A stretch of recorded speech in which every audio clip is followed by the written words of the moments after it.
ಇವತ್ತು ದಿನ ನಮ್ಮ ಚೆನ್ನಮ್ಮ ಅವರು ನಿಧನ ಹೊಂದಿದ್ದು ಕೇಳಿ ನನಗೊಂಥರ ಶಾಕಿಂಗ್ ಆಯಿತು. ನಾನು 2-3 ದಿನ ಹಿಂದೆನೇ ಗೊತ್ತಾಯಿತು ಈ ಥರ ಅಮ್ಮ ಅವರು ಹಾಸ್ಪಿಟಲ್ ಇದ್ದಾರಂತ. ನಾನು ದಿಲ್ಲಿಯಲ್ಲಿದ್ದಿದ್ದ ಕಾರಣಕ್ಕೆ ನಾನು ಬರೋಕ್ಕೆ ಸಾಧ್ಯ ಆಗಿಲ್ಲ. ನಿನ್ನೆ ಸಂಜೆ ದಿಲ್ಲಿಯಲ್ಲಿ ಬಂದೆ ನಾನು.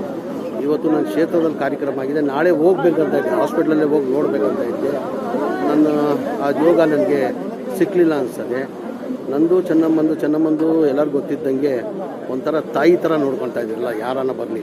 ನಾನು ಈಗಲೂ ನನಗೆ ಜ್ಞಾಪನ ಇದೆ, 2004 ನಾನು ಮೊದಲೇ ಎಲೆಕ್ಷನ್ ಸೋತಾದ್ಮೇಲೆ ನಾನು ಸನ್ಮಾನ್ಯ ದೇವೇಗೌಡರು ಭೇಟಿ ಮಾಡಿ ಬಂದಿದ್ದೆ. ಆವಾಗ ನನ್ನ ರೂಮಲ್ಲಿ ಕರ್ಕೊಂಡೋಗಿ ಕೂರಿಸ್ಕೊಂಡು, ಇದೆಲ್ಲ ನೀನು ಧೈರ್ಯವಾಗಿರಬೇಕು, ಇದೆಲ್ಲ ರಾಜಕೀಯದಲ್ಲಿ ಗೆಲ್ಲು ಸೋಲು ಇದ್ದೇ ಇರ್ತದೆ, ಮುಂದೆ ನಿನ್ನ ಒಳ್ಳೆ ಭವಿಷ್ಯ ಇದೆ, ನೀನು ಧೈರ್ಯವಾಗಿರ್ಬೇಕಂತ ಹೇಳ್ಬಿಟ್ಟು ನನಗೆ ಆವತ್ತು ಊಟ ಮಾಡಿ ಕಳಿಸಿದ್ರು. ನಾನು ಯಾವಾಗ ಬಂದಿದ್ದೀನಿ ನನಗಂತ ಇಲ್ಲ, ಯಾರನ್ನ ಸಾಮಾನ್ಯ ಜನ ಬರಲಿ, ಒಂದು ತಾಯಿ ಯಾವ ಥರ ನೋಡ್ಕೊತಾರೆ ಆ ಥರ ಎಲ್ಲರಿಗೂ ತಿಂಡಿ ಟೈಮಲ್ಲಿ ಬಂದರೆ ಅವರೇ ಬಡಿಸಿ ತಿಂಡಿ ಕೊಡ್ತಾಯಿದ್ರು. ಊಟದ ಟೈಮಲ್ಲಿ ಬಂದರೆ ಯಾರನ್ನ ಇರಲಿ, ಸಾಮಾನ್ಯ ನಾನಂತ ಇಲ್ಲ ಅವರಂತ ಇಲ್ಲ, ಯಾರನ್ನ ಬರಲಿ ಅವ್ರಿಗೆ ಕೂಣಿಸಿ ಊಟ ಮಾಡಿಸಿ ಅವರೇ ಬಡಿಸಿ ತಿನ್ನಿಸೋರು. ನಾನು ಪಕ್ಷ ಬಿಟ್ಟಾದ್ಮೇಲೂ 1-2 ವರ್ಷ ಹಿಂದೆ ಸನ್ಮಾನ್ಯ ದೇವೇಗೌಡರು ಹುಟ್ಟುಹಬ್ಬಕ್ಕೆ ವಿಶ್ ಮಾಡೋಕ್ಕೆ ಬಂದಿದೆ. ಆವಾಗಲೂ ನನ್ನನ್ನು ನೋಡಿ ಕರೆದು 4 ಗಂಟೆಗೆ ಆವಾಗ ಬಂದಿದ್ದೆ, 4:04 ಇತ್ತು. ಆವಾಗ ನನ್ನ ಕೂಣಿಸಿ ನನ್ನ ತಿಂಡಿ ಕೊಟ್ಟು ಚೆನ್ನಾಗಿದೆಯೇನಪ್ಪ, ಆರೋಗ್ಯ ಆಗಿದೆಯೇನಪ್ಪ, ಚೆನ್ನಾಗಿರ್ಬೇಕಪ್ಪ ಅಂತ ಹೇಳ್ಬಿಟ್ಟು ನನಗೆ ಆಶೀರ್ವಾದ ಮಾಡಿದ್ರು. ಅವ್ರಿಗೆ ನನಗೆ ಈಗ ಇದು ಕೇಳಿ ಭಾಳ ನೋವನ್ನು ತಂದಿದೆ. ನನ್ನ ಚಿಂತನೆ ತಮಗೆಲ್ಲ ಗೊತ್ತಿರ್ಬೋದು, ದೇವೇಗೌಡರು ಚೆನ್ನಮ್ಮಂದು ಸಂಬಂಧ ಯಾವ ಥರ ಇತ್ತಂದರೆ ಗಂಡ ಹೆಂಡತಿ ಥರ ಇಲ್ಲ, ಒಂಥರ ಫ್ರೆಂಡ್ಲಿ ಆಗಿರ್ತಾಯಿದ್ರು. ನಾನೇ ಕಣ್ಣಾರೆ ನಾನು ಭಾಳ ಹತ್ರದಲ್ಲಿ ನೋಡಿದ್ದೀನಿ. ದೇವೇಗೌಡರು ತಿಂಡಿ ಕೊಡೋದಿರಲಿ, ಊಟ ಕೊಡೋದಿರಲಿ, ಆಮೇಲೆ ಅವ್ರಿಗೆ ಟ್ಯಾಬ್ಲೆಟ್ ಸಮೇತ ಅಮ್ಮ ಅವರೇ ಕೊಡ್ತಾಯಿದ್ದು ನಾನು ಕಣ್ಣಾರೆ ನೋಡಿದ್ದೀನಿ. ಇವತ್ತು ಎಲ್ಲೋ ಒಂದು ಕಡೆ ಸನ್ಮಾನ ದೇವೇಗೌಡರಿಗೆ ಭಗವಂತಂತ ಇಷ್ಟೇ ಪ್ರಾರ್ಥನೆ ಮಾಡೋದು, ಈ ಆಗಿರೋದು ಘಟನೆನ ಸೇರಿಸ್ಕೊಳ್ಳೋದು ದೇವೇಗೌಡರು ಅವ್ರ ಕುಟುಂಬಕ್ಕೆ ಕೊಡಲಿ ಅಂತ ಆ ಭಗವಂತ ನಾನು ಪ್ರಾರ್ಥನೆ ಮಾಡ್ತೀನಿ.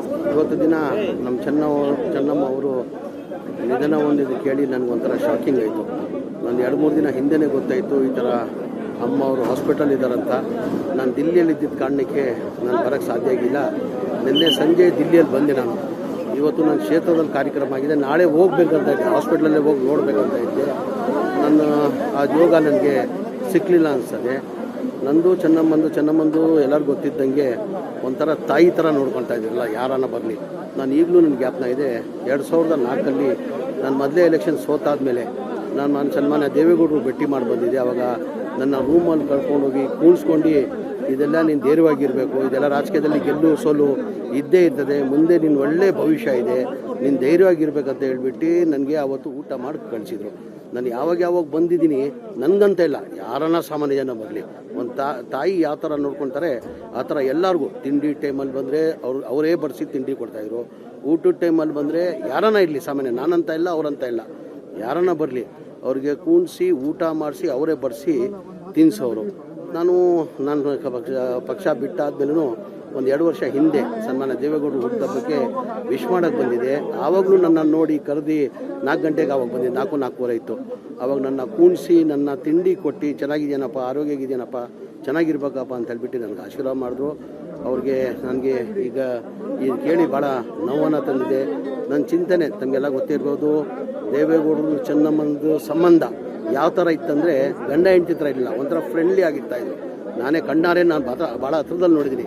ದೇವೇಗೌಡರು ತಿಂಡಿ ಕೊಡೋದಿರಲಿ, ಊಟ ಕೊಡೋದಿರಲಿ, ಆಮೇಲೆ ಅವ್ರಿಗೆ ಟ್ಯಾಬ್ಲೆಟ್ ಸಮೇತ ಅಮ್ಮ ಅವರೇ ಕೊಡ್ತಾಯಿದ್ದು ನಾನು ಕಣ್ಣಾರೆ ನೋಡಿದ್ದೀನಿ. ಇವತ್ತು ಎಲ್ಲೋ ಒಂದು ಕಡೆ ಸನ್ಮಾನ ದೇವೇಗೌಡರಿಗೆ ಭಗವಂತಂತ ಇಷ್ಟೇ ಪ್ರಾರ್ಥನೆ ಮಾಡೋದು, ಈ ಆಗಿರೋದು ಘಟನೆನ ಸೇರಿಸ್ಕೊಳ್ಳೋದು ದೇವೇಗೌಡರು ಅವ್ರ ಕುಟುಂಬಕ್ಕೆ ಕೊಡಲಿ ಅಂತ ಆ ಭಗವಂತ ನಾನು ಪ್ರಾರ್ಥನೆ ಮಾಡ್ತೀನಿ.